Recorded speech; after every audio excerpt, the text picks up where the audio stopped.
Hello everyone, welcome to Gupta sir classes. Gupta sir classes के YouTube channel पे आपका स्वागत है।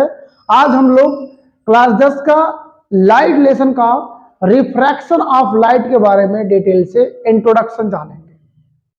ठीक है, जब मैंने बताया था आपको कि जब एक लाइट जो होती है ना, एक माध्यम से दूसरे माध्यम में जब जाती है तो ऐसे माध्यम को ट्रांसपेरेंट मीडियम बोलते हैं, माध्यम बोलते हैं।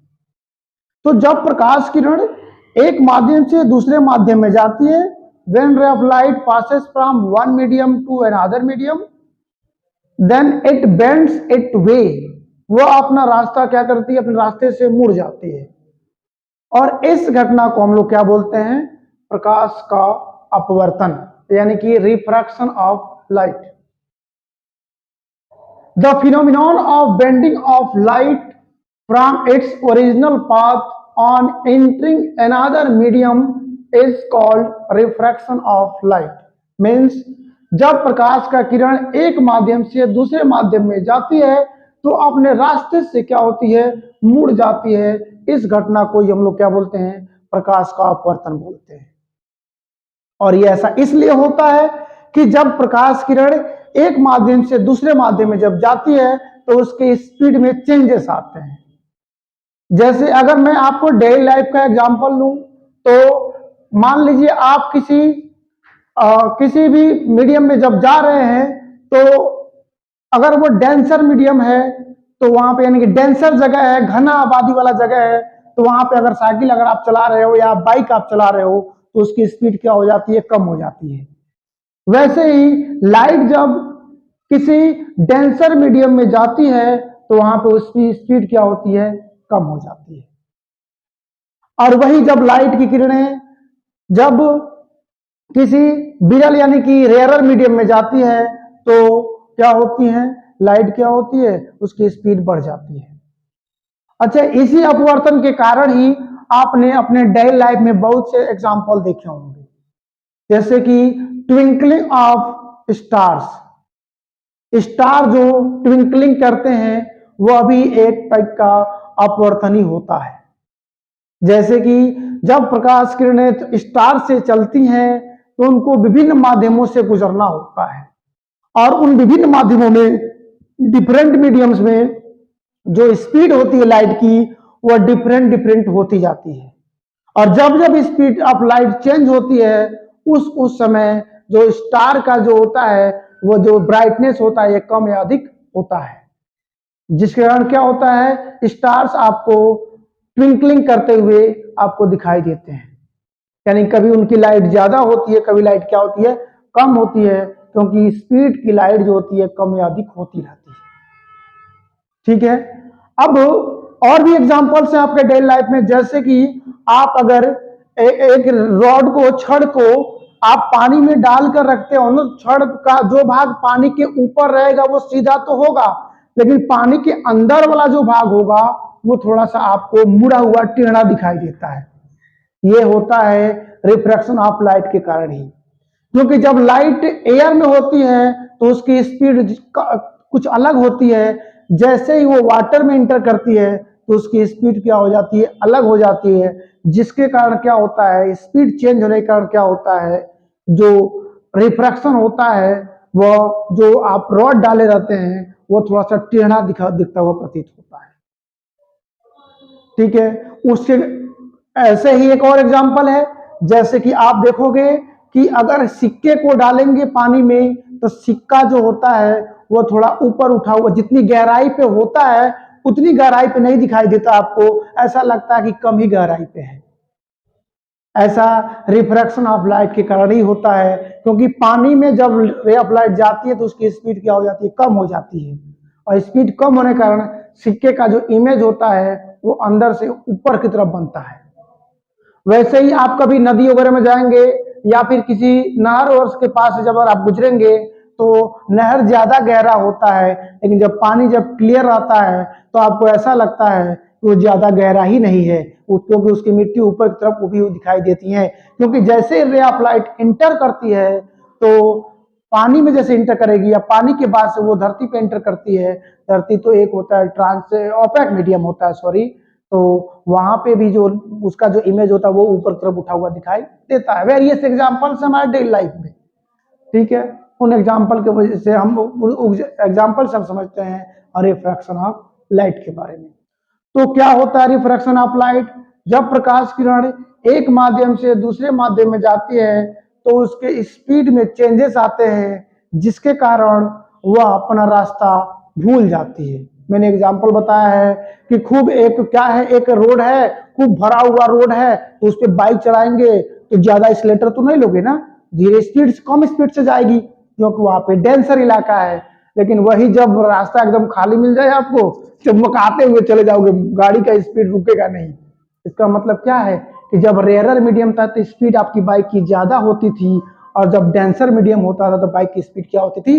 कम होती थी। ठीक उसी प्रकार सन ऑफ लाइट, लाइट का जो स्पीड होता है वह डिफरेंट मीडियम में डिफरेंट होता है। डेंसर मीडियम में स्पीड कम होती है और रेयरर मीडियम में स्पीड क्या होती है? ज्यादा होती है। एग्जाम्पल के तौर पे हवा में उसकी स्पीड जो होगी वह ज्यादा होगी, और पानी में स्पीड जो होगी हवा की तुलना में कम होगी, और ग्लास में जो स्पीड होगी वह पानी की तुलना में और कम होगी। यानी सबसे कम स्पीड किस में हो गया? वहां पे ग्लास में हो गया। समझ रहे बात को? तो ये होता क्या आपका लाइट, रिफ्रैक्शन ऑफ लाइट को पढ़ते हैं तो हमको वेलोसिटी ऑफ लाइट कंसेप्ट के बारे में भी पता चल जाता है। जैसा कि मैंने आपको बता दिया पूरी बात कि स्पीड जो होगी वह डेंसर मीडियम में कम होगी और रेयरर मीडियम में क्या होगी? ज्यादा होगी। ठीक है,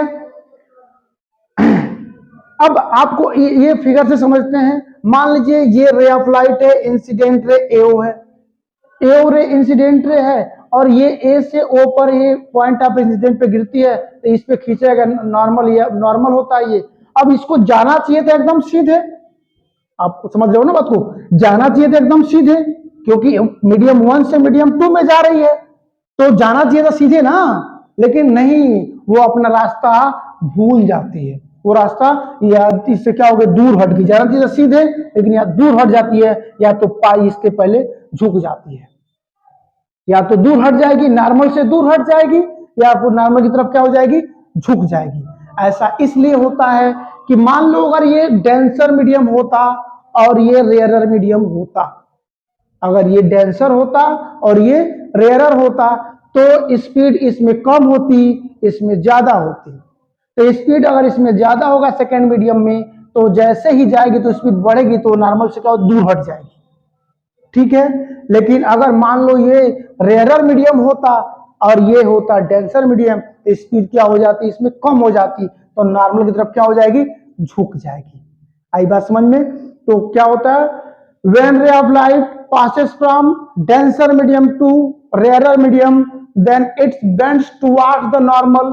जब सघन माध्यम से विरल माध्यम में जाएगी तो नॉर्मल की तरफ झुक जाएगी, और जब वो विरल से सघन माध्यम में जाएगी तो नॉर्मल से दूर हट जाएगी। लेकिन दोनों केस में हम देखेंगे कि वो अपने रास्ते से क्या होती है? भटक जाती है, रास्ता अपना भूल जाती है। इस घटना को ही हम लोग क्या बोलते हैं? रिफ्रैक्शन ऑफ लाइट बोलते हैं। क्या बोलते हैं इसको? रिफ्रैक्शन ऑफ लाइट, यानी कि प्रकाश का अपवर्तन बोलते हैं। मुझे लगता है कि ये बात तो पूरी तरह समझ में आ गई होगी। अब आगे बढ़ते हैं हम लोग, एब्सोल्यूट रिफ्रैक्टिव इंडेक्स के बारे में जानते हैं। एब्सोल्यूट रिफ्रैक्टिव इंडेक्स किसे बोलते हैं इसके बारे में जानते हैं। जब कोई प्रकाश किरण वैक्यूम या फिर एयर से होकर किसी दूसरे माध्यम में गुजरती है, जब कोई प्रकाश किरण निर्वात यानी कि वैक्यूम और या फिर एयर से होकर के किसी दूसरे मीडियम में, सॉलिड, लिक्विड में एंटर करती है। मान लीजिए कोई भी प्रकाश किरण एक एयर से होकर के या फिर वैक्यूम से होकर के, और या तो वाटर में एंटर करती है या फिर ग्लास में एंटर करती है, तो इस कंडीशन में speed of light in vacuum यानी निर्वात में प्रकाश की चाल और उस माध्यम में प्रकाश की चाल के अनुपात को हम लोग क्या बोलते हैं? Absolute refractive index. क्या बोलते हैं? Speed of light in vacuum यानी कि प्रकाश की निर्वात में चाल और प्रकाश की उस माध्यम में चाल के अनुपात को हम लोग क्या बोलते हैं? Absolute refractive index.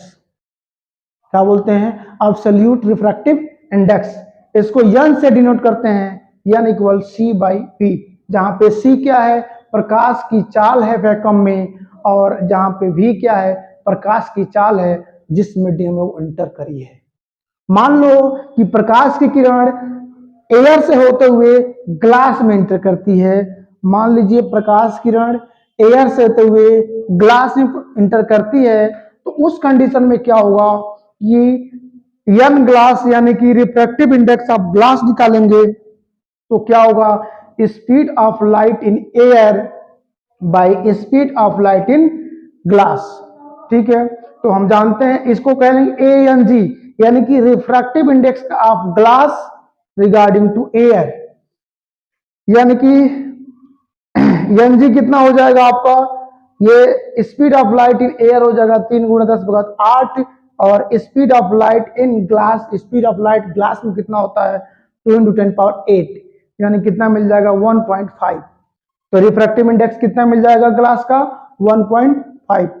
Refractive absolute refractive index का कोई भी यूनिट नहीं होता है, एब्सोल्यूट रिफ्रैक्टिव इंडेक्स का कोई भी यूनिट नहीं होता है, यानी कि एब्सोल्यूट रिफ्रैक्टिव इंडेक्स क्या है, एक प्योर नंबर है। कैसा नंबर है, प्योर। 1 2 3 4 5 कुछ भी इसकी वैल्यू आ सकती है, लेकिन इसका कोई यूनिट नहीं होता है।